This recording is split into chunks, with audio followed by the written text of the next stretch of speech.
Buenos días a todos y a todas los presentes en esta sala de autonomía de la Asamblea de Extremadura. Bienvenidos a este acto de presentación del libro El fuero del Bailío, que es una recopilación y comentario de documentos históricos del doctor don Mercenario Villalba Lava en colaboración con Miguel Fernández Sánchez.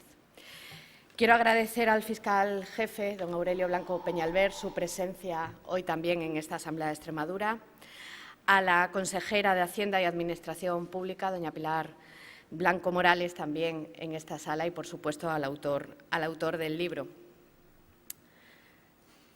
Generalmente, en la separación de poderes entre el legislativo, ejecutivo y judicial, es normal en esta casa la relación constante entre el poder ejecutivo y el poder legislativo. El judicial suele ser más extraño que venga a esta casa. Por eso estoy agradecida a todos los asistentes de poder estar hoy acompañándonos aquí. Bueno, hoy voy a hacer una breve reseña sobre el currículum del doctor Villalba, porque creo que es interesante, y además las diferentes colaboraciones que ha tenido con anterioridad en esta casa. Es licenciado en Derecho por la Universidad de Alicante, doctor europeo en Derecho por la Universidad de Murcia, es premio Luis Romero y Espinosa de la Asamblea de Extremadura en el año 2006, juez por oposición, magistrado especialista de lo contencioso administrativo, socio de honor de la Asociación Portuguesa de Magistrados de la Jurisdicción Administrativa y Fiscal, y diversas publicaciones las que tiene actualmente sobre un tema de máxima actualidad en nuestro país en derecho administrativo y en materia de protección de los consumidores sobre cláusulas abusivas bancarias. No es la primera vez que el magistrado Villalba edita un libro en la Asamblea de Extremadura sobre el fuero del Bailío. Quiero agradecer también, porque este libro fue editado en el año 2015 por la anterior mesa, y nos acompaña hoy el expresidente de la Asamblea de Extremadura, Fernando Manzano, que fue el encargado de llevar adelante el proyecto. Por lo tanto, aunque parezca algo de lo cual no se habla mucho, pero es importante saber la historia. Últimamente yo estoy hablando mucho de la historia de este país y de la historia de este Estado, pero cuando alguien escribe, recopila documentación sobre derecho consuetudinario, que además en España no es algo demasiado comentado, ¿no?, y sobre el propio derecho específico en esta tierra, pues creo que es de agradecer, y de, además, profesor Villalba, de seguir ahondando en este tema, en esta serie de temas, ¿no? Yo no me voy a extender mucho más, porque, bueno, aparte de la consejera, ser consejera, pues es especialista en Derecho. El fuero de Bailío está recogido dentro del Estatuto de Autonomía, una especialidad donde Pilar ha trabajado durante muchos años en la Facultad de Derecho de la Universidad de Extremadura, y en otros cargos de responsabilidad que ha ido teniendo a lo largo de su trayectoria política. Por lo tanto, sin más, Pilar, te doy la palabra, y volver a agradecer al doctor Villalba Lava su trabajo, y que este libro, él me decía ahora, es un libro que queda aquí y que espero que tenga mucho recorrido. Yo también creo que debe tener mucho recorrido para que los extremeños especialmente sepamos la historia que tenemos, y además esa normativa que no suele ser muy específica de otros territorios, y ahora en este momento en el cual estamos viviendo en este país. Pilar, cuando quieras, muchas gracias. Gracias, señora presidenta. Buenos días, señoras y señores, amigos todos.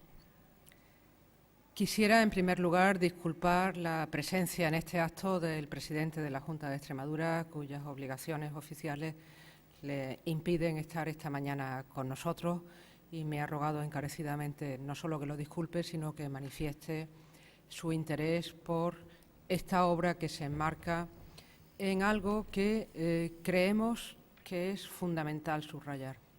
Hacía alusión la presidenta a la separación de poderes, y en esa línea creo que hay un elemento que es obligado subrayar. En la casa de todos los extremeños, donde reside la legitimación de origen de quienes nos dedicamos a la cosa pública en el bloque de constitucionalidad que enmarcan la Constitución y el Estatuto de Autonomía, no podemos sino sentirnos satisfechos, orgullosos y, desde luego, muy honrados de que esta casa sea también hoy la Casa de la Cultura. La cultura como primer exponente de la civilización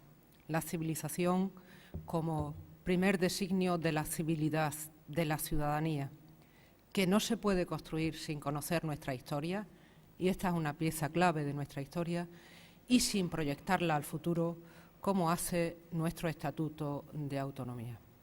Ha sido glosada la figura del autor y me van a permitir aquí que yo desdoble mis sentimientos y que haga, en este caso, primar los de jurista, los de catedrática de Derecho Internacional Privado, viendo, como veo, a tantos antiguos alumnos sentados en este recinto, para poner de manifiesto una cosa. Esto ya estaba en el Código Civil y los internacional privatistas que estudiamos cómo aplicar leyes diferentes para que la vida sea armónica, siempre nos hemos dedicado, o los clásicos como yo, a explicar también una singularidad del derecho español, insisto, desde el Código Civil 1889, que permitió la coexistencia en nuestro territorio de derechos civiles, el derecho de la persona en libertad, que eso es el derecho civil, diferentes, en materias tan importantes como las que afectan a la familia, a las relaciones entre cónyuges y a las sucesiones. Por eso, en estos momentos, si desde 1889, con el concurso de tantos juristas, tantos operadores jurídicos y tantos ciudadanos, hemos sido capaces de coexistir en la diversidad, ¿cómo ahora no? Y más cuando tenemos el auxilio de obras doctrinales de esta naturaleza.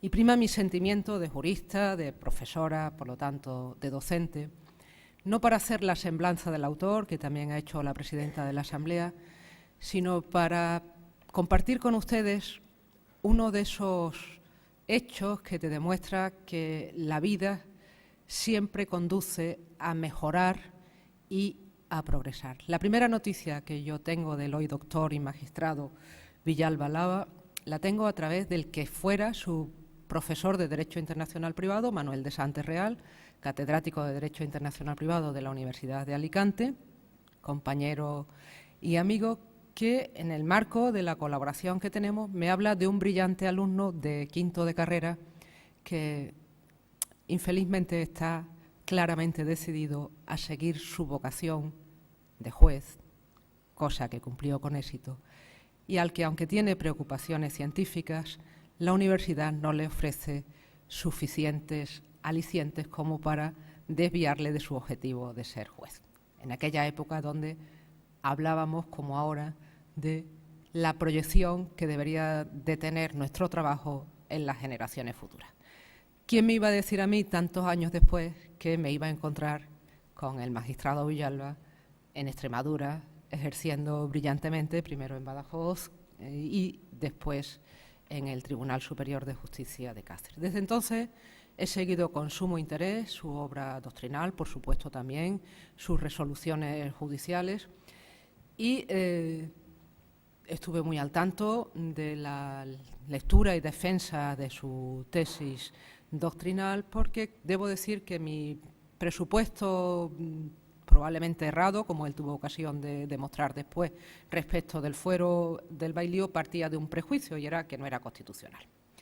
Y además, mi preocupación después, y sobre todo durante los trabajos de elaboración del nuevo Estatuto de Autonomía, era que no utilizáramos este elemento de nuestra cultura, de nuestra identidad como extremeño, para inventarnos algo que no existe, que es el derecho civil extremeño, cosa que algunos sí han hecho, afortunadamente, habiéndole puesto coto el Tribunal Constitucional. Pero ese es otro debate que no pertenece a este momento, sino es para subrayar que los estudios del magistrado Villalba, del doctor Villalba, me sacaron del error de mi prejuicio acerca de del difícil encaje constitucional del fuero del bailío. Se ha puesto de manifiesto que tiene una importante labor científica, por lo tanto, prueba de que la sociedad no se divide en compartimentos estancos. Hablábamos de los tres poderes, ahora hablamos de cómo desde la magistratura, en su caso, se puede contribuir al enriquecimiento de la doctrina científica, no solo a través de resoluciones judiciales, sino también sacrificando el tiempo que podría dedicar a su familia, a sus aficiones, para contribuir al progreso de nuestra sociedad, al progreso de todos. En estos momentos yo no sería del todo justa con la obra del doctor Villalba si no pusiera de manifiesto que es también un gran especialista en el impuesto de sucesiones y que además lo es desde la mejor defensa de los principios constitucionales de igualdad, de justicia tributaria y de equidad. Pero eso quedará para otro momento, porque estoy segura de que no será el último libro que la Asamblea de Extremadura o cualquier otra institución, y me sumo a la felicitación que ha hecho la presidenta, a la mesa presidida por don Fernando Manzano, que tuvo a bien la iniciativa de publicar este libro. Decía, estoy segura de que no será la última obra a cuya presentación asistiremos y que nos enriquecerá en los debates con el mejor juicio, en este caso técnico-científico. Y concluyo agradeciéndoles la atención que me han dispensado, a la presidenta de la Asamblea y al autor la deferencia que han tenido conmigo, a invitarme a participar en este acto y poder compartir con ustedes estos recuerdos y estas reflexiones. Y sin nada más que añadir, agradezco por último al autor que haya dedicado, como les decía antes, su tiempo y su esfuerzo a una obra tan significativa que estoy segura que pasará a los anales de la bibliografía jurídica española y también de la bibliografía historiográfica española. Muchas gracias.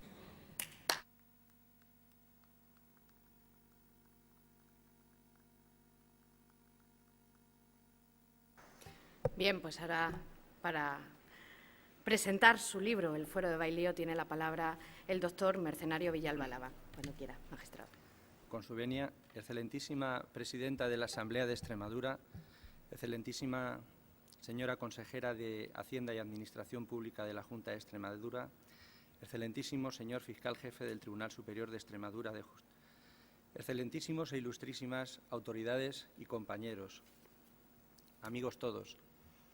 Agradezco especialmente a la presidenta de la Asamblea de Extremadura su presencia en la presentación de este libro, por lo que supone la representatividad del Poder Legislativo de esta región en este acto. De la misma manera, agradezco la presencia de la excelentísima señora consejera Pilar Blanco Morales por la alta representación que del Poder Ejecutivo representa.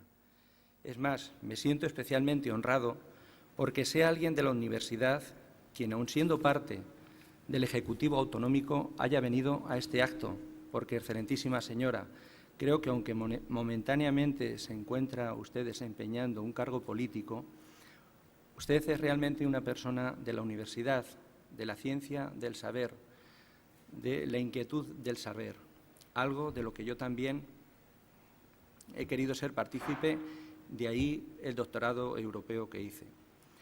Querido Aurelio, una vez más, esta digna representación del Ministerio Público acredita su saber estar y la prueba más evidente es su presencia hoy en este acto. Queridas autoridades y compañeros, amigos todos, especialmente orgulloso y honrado me siento con vuestra presencia porque, a pesar del día y de la hora y de las ocupaciones que todos tenéis, habéis venido a acompañarme en este día tan importante para mí. Las palabras que os voy a dirigir, además de su sentido objetivo, quiero que las entendéis con especial afecto con el que os las dirijo. En primer lugar, quiero agradecer a los jefes de los servicios jurídicos del Gobierno de Extremadura, don Ramón Serrano y don José Manuel Jover, la ayuda que me han prestado tanto para que este libro pudiera ver la luz como para la propia celebración de este acto de presentación del libro. A finales de 2014 recibí el encargo de la Asamblea de Extremadura de realizar la presente obra con la que considero que se pone de manifiesto que nuestro derecho foral del Fuero del Bailío tiene una larga tradición histórica, tanta o más que cualquier otro derecho foral, pero en cuanto a su contenido, muy superior, como voy a acreditar.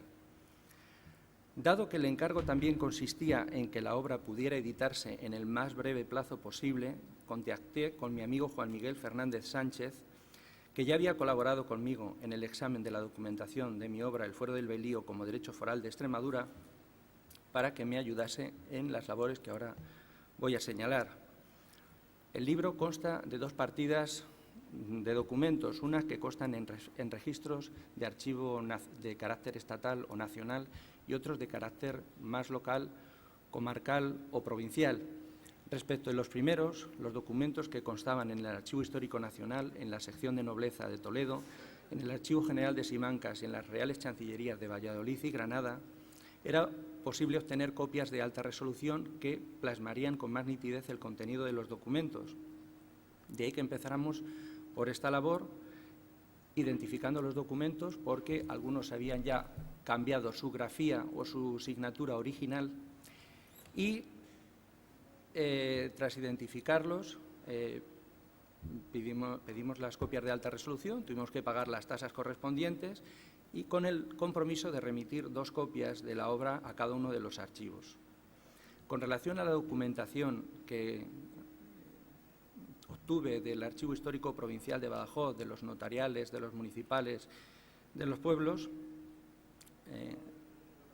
pensamos que sobre la base de los documentos que había trabajado se podrían hacer fotografías que con el correspondiente tratamiento se quitarían sus impurezas y creo que al fin los documentos, aun haciendo gala de que se nota que son documentos muy antiguos, pues se pueden leer bien, se pueden comentar.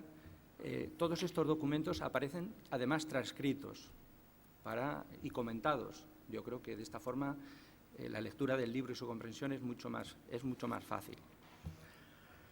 Considero, en suma, que el conjunto documental que se ofrece en este libro es muy significativo porque acredita todos aspectos en los que existe controversia sobre doctrinal o aplicativa del Fuero del Bailío. Son de una alta calidad y no solo son documentos históricos, sino que, como digo, tienen una proyección actual en el sentido que sirven para dar respuestas a los problemas aplicativos que presenta el Fuero del Bailío en la actualidad. De otra parte,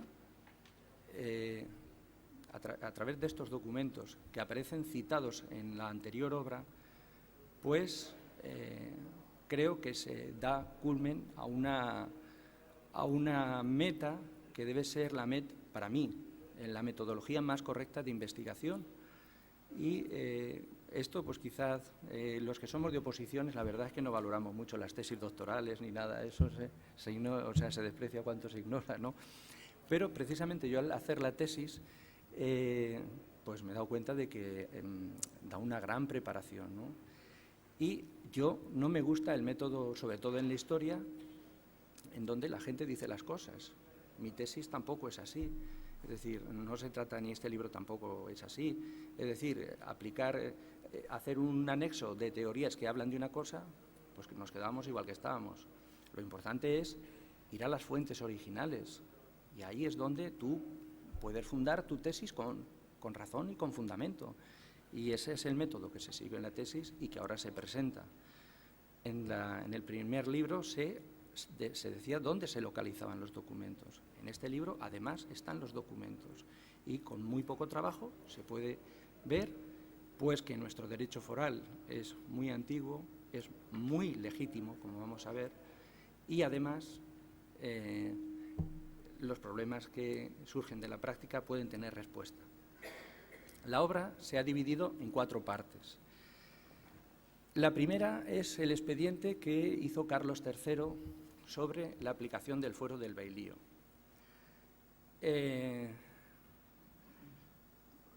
Este expediente, que terminó con la Real Cédula de Carlos III, anoto, la Real Cédula no cambia el derecho, constata el derecho que hay, no lo cambia en absoluto. Esto es muy importante también porque hay algunas tesis doctrinales que, bueno, hablan, dice, sobre particiones. Bueno, sobre particiones y sobre todo lo demás. Lo que pasa es que el matrimonio normalmente se disuelve por la muerte, especialmente en aquella época, y es donde tiene que llevarse a cabo la liquidación del haber conyugal. Bien, entonces, el procurador síndico personero, la historia también, la verdad es que vivimos muy convencidos de que el mundo moderno es guay y que hasta ahora todos eran idiotas, ¿no? Y no es tan así. O sea, este convento de San Juan de Dios no era castellano, era portugués y andaba por toda la península ibérica como su casa. O sea, que ya existía una cierta libre circulación de personas. Y da la casualidad de que su primer gran seguidor fue Antón Martín, un hijo de Mira. Antón Martín era de Mira y yo soy de Mira también, o sea, qué casualidades de la vida. Te das cuenta que la historia tiene su enseñanza y una de ellas es que también antes las cosas se hacían bien, si no mejor. Y las cosas que sucedían. El procurador síndico de Alburquerque, que era una persona que se ocupaba de las cosas comunes, le pregunta a Carlos III, mire usted, aquí todo el mundo está aplicando el fuero del bailío. ¿Esto está bien o está el mundo equivocado? ¿Está la gente equivocada? Y entonces Carlos III, pues dice, se lo pasa a su Consejo de Castilla, y su Consejo de Castilla dice, pues puede ser, porque hay un libro de 1586 que dice que sí, que hay un régimen económico conyugal muy especial en esta zona.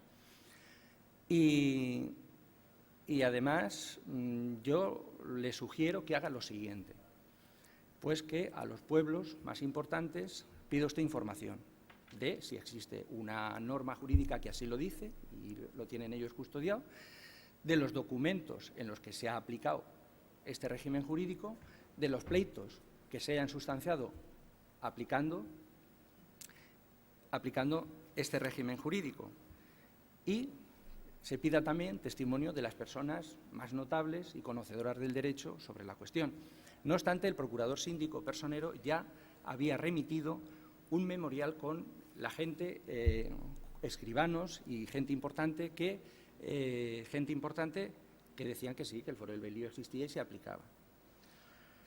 Ya os diré de dónde viene, porque en la segunda parte, los dos últimos documentos, hablan de una serie de pleitos en materia de particiones, que es lo que hicieron que este procurador síndico personero, que era una cosa, yo creo que en el Estatuto de Autonomía se habla del personero del común, una persona encargada de vigilar las cosas públicas, ¿no?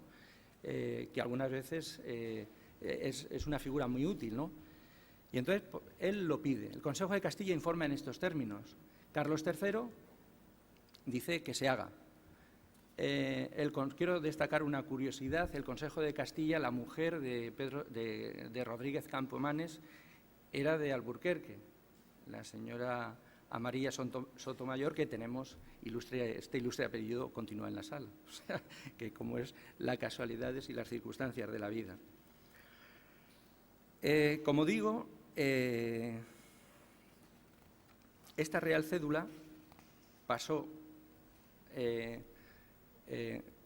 sea, se practicaron estas diligencias en los pueblos, se practicaron esas diligencias y además estos pueblos mayores se mandaron a Alburquerque y a Jerez de los Caballeros y ellos a su vez lo remitieron a otros pueblos y se practicaron estas diligencias. Pasó de nuevo al Consejo de Castilla y se dictó la Real Cédula de Carlos III. Los informes, el informe del alcalde de Alburquerque es que sí que existe, pero que es una cosa que no se puede aplicar y es una cosa que en nuestra mentalidad es impensable, pero hace 30 años no era tan impensable. Y es la siguiente: no se puede aplicar porque considera al hombre y a la mujer iguales. Y en los negocios que intervienen los maridos, tiene que ser ratificados por las mujeres. Y claro, como todos sabemos, eso hay que estar loco para considerar que eso sea justo. Ya veremos por qué es así, que no hace falta tampoco, cualquier técnico en derecho sabe por qué eso es así, ¿no? Esta Real Cédula pasó a la novísima de recopilación de 1805, que es el texto legal vigente.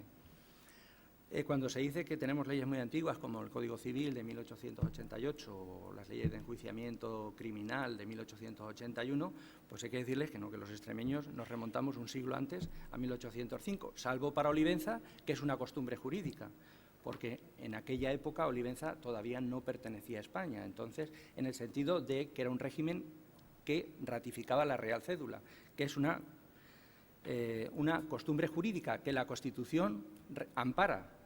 También las costumbres jurídicas, las compilaciones forales, estudian por escrito. Lo cierto es que la Constitución lo que ampara son los derechos forales vigentes. Y una costumbre jurídica, pues fíjese si está vigente. Hay gente que me dice, es que el fuero del Bailío nadie sabe que existe. Yo le digo, mira, vamos a donde tú quieras. Si le preguntamos a uno que nos diga 3 leyes vigentes en Extremadura, a lo mejor solo sabe una, y da la casualidad que es el fuero del Bailío. Entonces, no me diga usted que es que la gente no sabe que existe. Por si la gente no sabe que existe el fuero del Bailío, entonces todo lo demás, mucho menos. En las primeras páginas también hay unas notas aclaratorias, y en estas notas aclaratorias lo que se intenta es hacer más ameno la obra y se explican las funciones que desarrollaban los corregidores, los alcaldes mayores, los regidores, los síndicos personeros, las funciones que desarrollaban las reales chancillerías y las órdenes militares y su organización, explicando las labores que desarrollaron cada uno de ellos en el expediente que dio lugar a la Real Cédula que acabo de decir. También servirá, por ejemplo, de aplicación porque algunos pueblos de Extremadura se llaman de León. Se habla también mucho de la figura del escribano público, de los protocolos y de las formalidades de los testamentos a lo largo de la historia, porque aparecen muchas veces en los testamentos. La aplicación del fuero del Bailío o en la redacción de testamentos aparece el fuero del Bailío en algunos de los documentos de la segunda parte. Y los motivos por los que cada documento se encontraba en un archivo y el origen de esos archivos. La segunda parte la componen 10 documentos, el primero de 1399 y el segundo de 1773, un poco anterior a la Real Cédula de 1778, es decir, anteriores a la Real Cédula. Los 2 últimos explican por qué el síndico personero de Alburquerque pidió esta aclaración a Carlos III y por qué se pronunció en materia de particiones, que era lo que le preguntaban. Y especialmente significativo por la importancia de los monarcas, además de Carlos III, son los documentos que aparecen en las páginas 315 y siguientes, en donde aparecen 3 documentos que forman parte de un juicio penal y de su ejecutoria encabezadas por en nombre de los reyes católicos, que pone de manifiesto 3 aspectos esenciales del fuero del Bailío. El primero, referido a que en aquella época de 1490, al fuero del Bailío ya se le consideraba una costumbre jurídica. Ya era una costumbre en 1490. Ya veremos por qué no se presentan muchos documentos anteriores a esta fecha. En segundo lugar, que los bienes de los cónyuges eran comunes desde la celebración del matrimonio. Esto que hay algunas profesiones que empiezan a darle vueltas, pues la verdad es que es inaudito. Es inaudito porque todos los documentos hablan de que los bienes son comunes desde la celebración del matrimonio. O sea, es que todos. Este lo acredita, muchos más. Este lo he citado como señero, pero vamos. Y en tercer lugar, que la mitad de los bienes de tal haber patrimonial común pertenecían a la esposa. Recuerdo que acudí en una ocasión a ver una película y se maravillaban del documento tan antiguo que era la Constitución Americana de 1776. Pues mire usted, para nosotros la Real Cédula de 1778 es moderna. Todo lo demás es muy anterior. ¿Por qué no aparecen documentos del fuero del Bailío muy anteriores? Pues porque en las guerras civiles castellanas la práctica común era la destrucción de documentos. ¿Y por qué?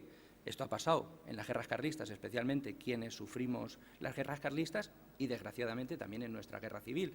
Ahora me imagino que serán ataques informáticos de virus para encriptar los documentos. ¿Por qué? Porque en los documentos aparecen deudas, aparecen obligaciones. ¿Y qué mayor interés tiene el destruir el documento donde consta la deuda que yo tengo? Porque, claro, en las guerras civiles se ventilan causas muy generales, pero luego están las concretas de cada uno que son las más importantes, ¿no? Y, desgraciadamente, esto es lo que determinó que, aunque es una costumbre jurídica, en 1490 no existan documentos muy anteriores. No obstante, es un aldabonazo muy grande decir que en aquella época ya tenía un carácter consuetudinario y, por lo tanto, debieron existir muchísimos documentos anteriores a esta época.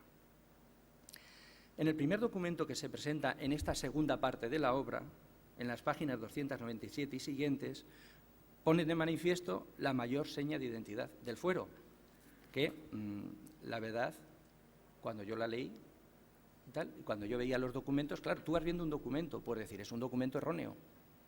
Cuando ya vas viendo los documentos, claro, dices, pero ¿cómo va a ser esto que el hombre y la mujer sean iguales en 1300? No puede ser. Pero claro, cuando ya vas viendo todos los documentos, ya vas viendo. Pero claro, cuando ya ves las declaraciones de 1700, ya está claro que efectivamente es así. Efectivamente es así. Como el fuero del Bailío resulta que desde siempre trata al hombre y a la mujer iguales. ¿Y cuándo vienen los problemas del fuero del Bailío? Pues los problemas del fuero del Bailío no vienen cuando los escribanos y los jueces son de la localidad, en el antiguo régimen. Vienen con el Estado moderno, cuando hay un intercambio de profesionales, cuando los profesionales tienen una formación jurídica muy importante. ¿Y en qué formación jurídica tienen? En la formación jurídica del derecho romano clásico, en donde la mujer es la imbecilitas mulieris, que es su capacidad es completada por el padre, por el hermano o por el marido.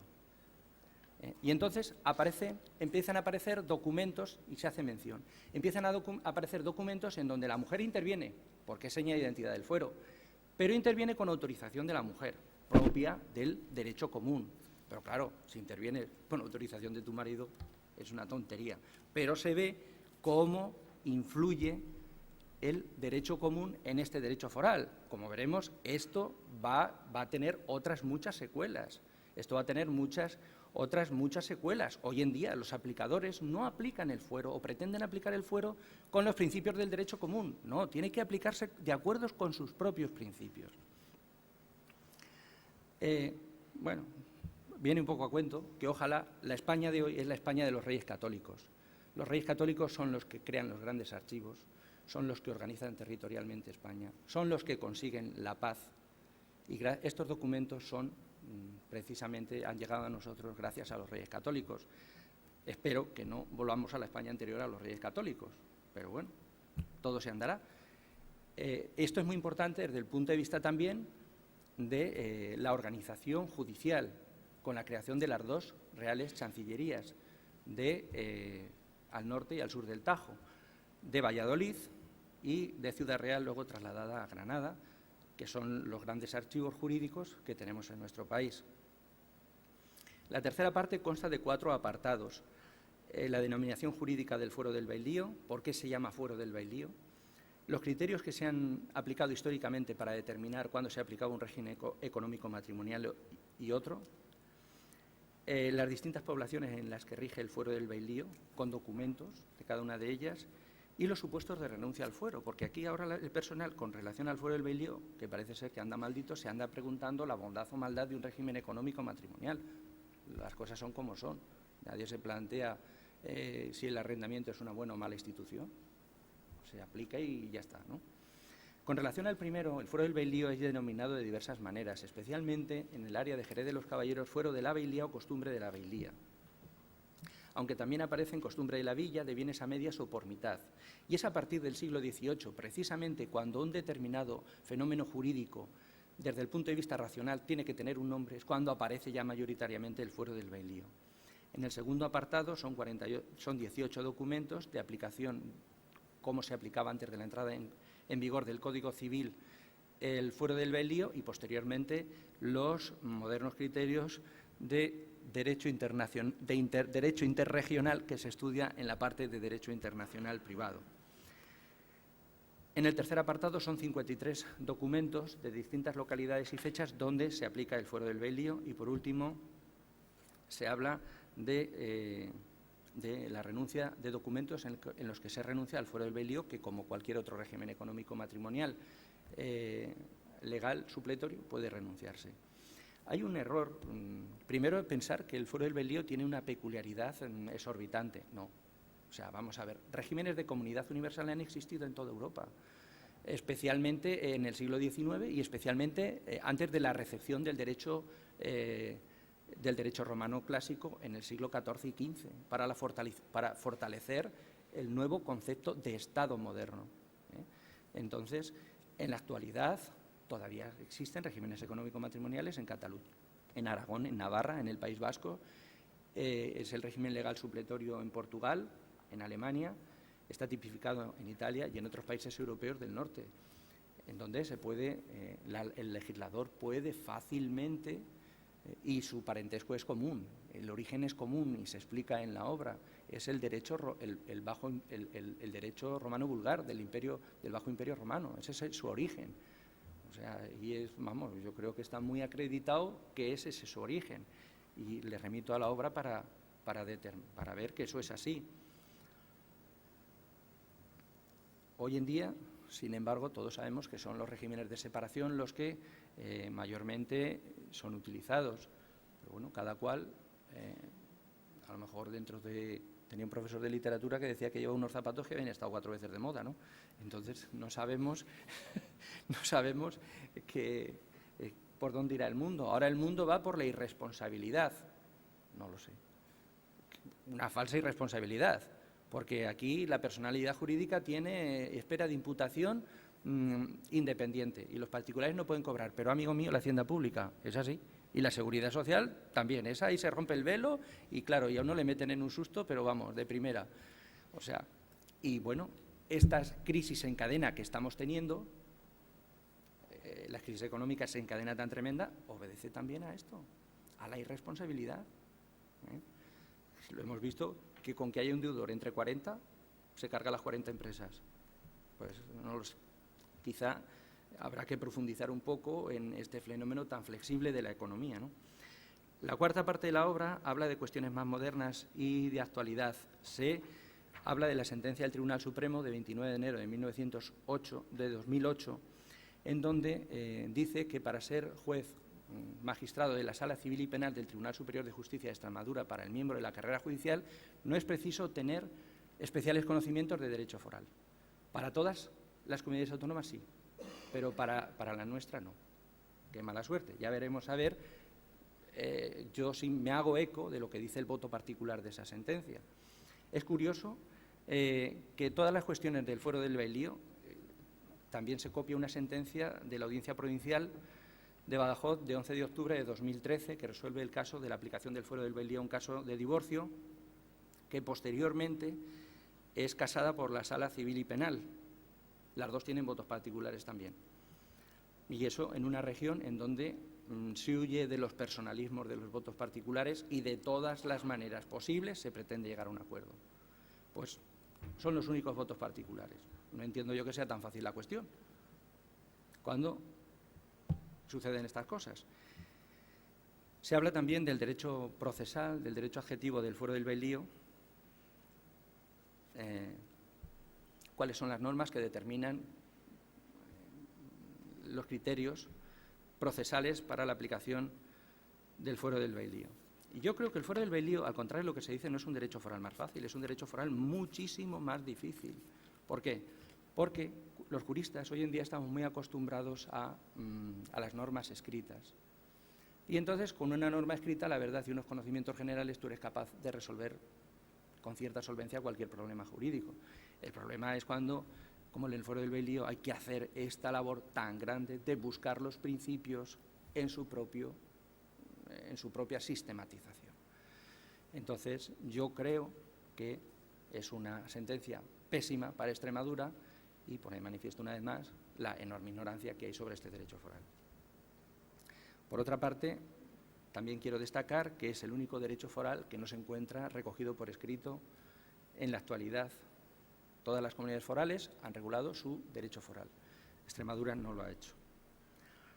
Quiero destacar, en mi estancia en los distintos archivos, que, claro, también cuando fui a ver la película esta me quedé sorprendido, porque nosotros tenemos archivos prácticamente sin tejado, que hay documentos de 1400, Algunos los rescaté a 2 dedos del agua, este ya se ha trasladado a un municipal. Entonces, yo creo, ahora con la Facultad de Biblioteconomía y con la Academia y con el archivo de la Comunidad Autónoma y la Biblioteca de la Comunidad Autónoma, creo que se debe poner freno a estas cosas y valorar en nuestra riqueza documental que, hombre, no sé, esta tesis doctoral me ha costado un enorme trabajo, y este estudio sobre el Fuero del Bailío. Han sido décadas de dedicación, sin fines de semana, sin puentes y sin vacaciones, pero me hacía la siguiente idea: otros se van a cazar, pues yo me divierto, yo con Juan Miguel nos divertíamos en ir a los archivos y en ir viendo las cosas. Y oye, y a mí me gustaba, la verdad, y me llenaba de satisfacción el ver qué es lo que hacían nuestros antepasados, que parece ser que no existen, ¿no? Y sí que existen, y hacían cosas muy interesantes, y hacían cosas bonitas. Yo he tenido la sensación de ir al lado de Goyas tirados en el suelo, y mal conservados, documentos de 1400. No del Fuero del Bailío, estoy hablando de Alburquerque, de un pleito que había sobre el castillo de Azagala, por ejemplo. Ya les he hablado que mi forma de ver la historia claro, yo tampoco me dedico a la carrera docente o profesional, en donde se tiene que publicar con cierta rapidez para tener una carrera rápida dentro de la universidad. Yo no tenía ningún tiempo, tardé 15 años, pues tardé 15 años, pero yo lo que quería es no caer en el error de las obras que yo estaba consultando. Es decir, decían plin, plan, plun, ¿y por qué plin, plan, plun? Ahora no, ahora por esto que se dice. Y con esto, quiero comentarles que decía Manuel Azaña que en este país, para guardar un secreto, no había nada mejor como escribir un libro. Porque como nadie lee nada, entonces quedaba en secreto, ¿no? Yo espero que esto no suceda con este libro. Este es un libro que no se tiene que leer de una pechada, de una vez, ¿no? Este libro da la casualidad de que dices, hombre, tengo 5 minutos, voy a ver este documento, ¿no? Voy a ver esto. Y de esa manera es más ameno. Luego, como tiene las llamadas, pues hombre, fíjate, pues el escribano público, pues antes siempre eran de la localidad, y como no había DNI, pues claro, identificaban a la gente, pero de vista, porque lo conocían. Oye, pues claro, no había caído yo, claro, efectivamente es así. Y claro, o sea, todas estas cosas que tienen un trasfondo histórico, pues yo creo que son muy interesantes. Además, oye, que yo soy de Fuentes de León, oye, pues fíjate, aquí están estos documentos de Fuentes de León, tal. Y yo creo que por eso puede leerse con tranquilidad el libro, por partes, de 5 en 5 minutos, de 10 minutos, de un ratito, oye, pues, y ser interesante así. Es un libro, ya lo veréis, que tiene unas tapas fabulosas, un papel formidable, de una gran calidad. Es una edición de lujo, en el sentido de que está muy bien hecha, y esto es muy importante, es decir, las hojas empiezan por un título y agotan el tema, y luego se pasa a otra hoja. Es una forma que está acreditada, que sirve para entenderlo mucho más fácilmente, y es mucho más expositivo. Aquí no se ha ahorrado en bagatelas, y creo que la obra que se presenta es de una calidad desde todos los puntos de vista. Por último, ya que estamos entre amigos, me vais a permitir que os exponga un poco por qué yo me dediqué a este tema. Pues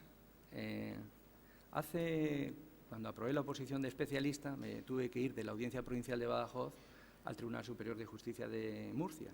Y entonces resulta que yo tuve una sensación muy amarga. Es curioso. Esta no era mi tierra, pero pensé, cuántas cosas buenas me ha dado Extremadura, y yo no le he correspondido como debiera. Y nada más llegar a Murcia es cuando empecé a estudiar sobre el Fuero del Bailío. Y os voy a decir una cosa, que en mi labor profesional fue muy llamativa desde el punto de vista de que yo estaba muy empeñado en hablar que los contratos bancarios eran una barbaridad, lo cual era muy malo para los bancos. No se daban cuenta, pero era muy malo para los bancos, porque los abusos no son buenos para nadie. Entonces yo no despachaba ejecución en los ejecutivos por diversas circunstancias. Pero bueno, aquello no fructificó. Pudo fructificar cuando ha habido una legislación comunitaria y el juez español se ha podido saltar al Tribunal Supremo Español y ha planteado una cuestión prejudicial. Eso fue en el año 2004. Entonces, yo no pude hacer eso, si no lo hubiera hecho.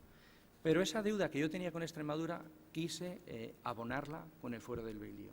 Y les voy a decir una cosa, desde entonces he tenido 3 hijos extremeños y claro, pues mi deuda es mucho mayor.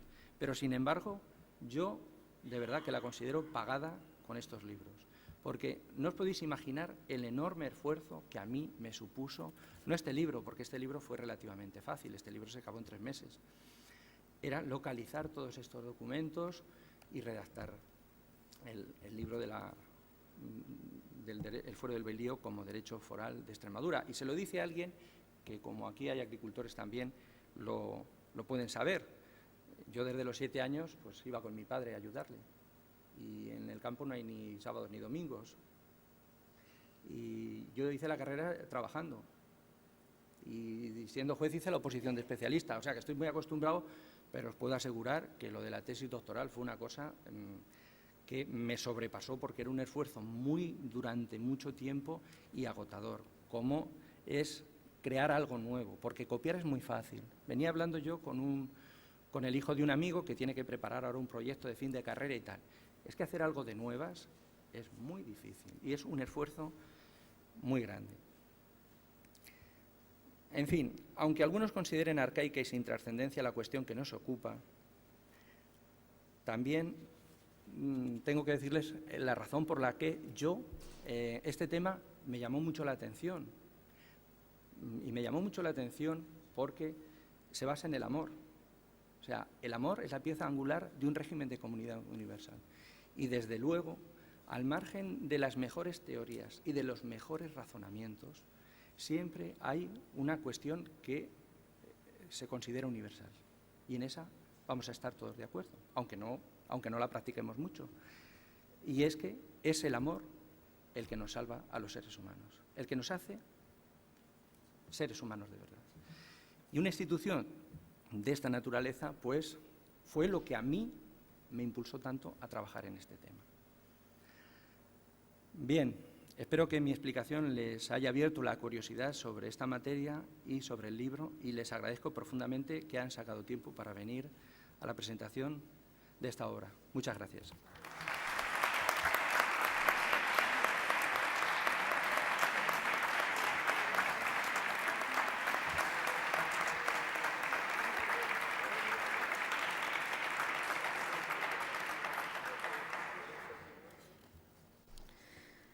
Muchísimas gracias, magistrado Villalba, por el resumen del libro, que, como bien él ha dicho, es una edición muy buena, que esta casa cada día publica menos cosas, pero lo que hace lo suele hacer bien, y que llevaremos dentro de los ejemplares que tenemos aquí, los distribuiremos no solo en Extremadura, sino también fuera, en experiencias y diferentes intercambios que tenemos con los distintos parlamentos y otras instituciones del Estado español. Muchas gracias a todos por la asistencia, y el libro queda presentado y a su disposición. Muchas gracias.